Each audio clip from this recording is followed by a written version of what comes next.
expert in sales and marketing. What would be 3 hints or tips for speakers in Germany in order to market themselves better? Well, first of all, I'd look for a mentor, somebody who can be your guide and tell you what you should or should not be doing. All right, we don't want to copy them. We just want to get their ideas and have them be our guide. Second thing might be to make sure that we digitize as much of our stuff as possible.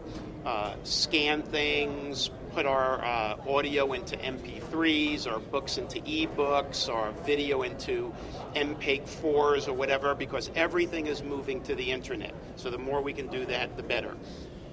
I would also say diversify your business.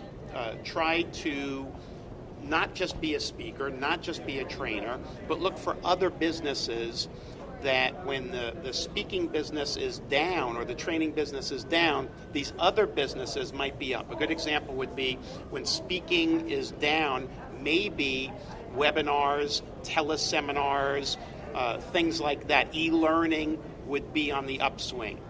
I would say a final idea would be, let's see, one last good idea. Try not to be all things to everybody. Don't have 20 different topics that you can, you're an expert on all of these. Pick 2 or 3 that you're really good at, so that when people search for who's a good speaker in sales, who's a good speaker in negotiating, who's a good speaker on relationship skills, your name will come up. But be an expert in just 2 or 3 and not, as we say in the United States, a jack of all trades. I know that you're excellent on stage and you have a lot of valuable content. What is your secret to sell on stage, especially yourself, so that people stand up and say, I want to have this guy? Well, I think a big thing is to be yourself. There's no one model to be a great speaker. I know in the United States we have Toastmasters, and they tell you how to speak a particular way. Early in my career, one of my colleagues, Jim Cathcart, I tried to emulate him. It wasn't my style. He's from, the Midwest, the South. I'm from New York City. So once I allowed my own style to come out, which sometimes breaks the rules, I sometimes forget what I'm doing. Hey, what was the question that you asked? Or I put my hand in my pocket, but that is me.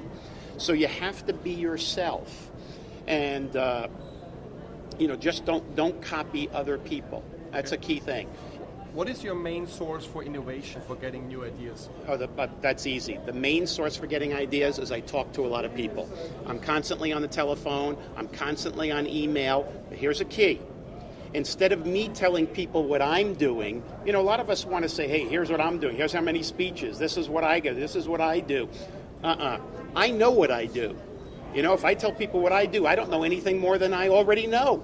What I do is when I'm talking to people, I'm constantly asking them, what are you doing? What's unique? What's different from the last time we talked? What new great idea did you come up with? So I really want to make sure that I am getting them to talk, and that's how I get my ideas.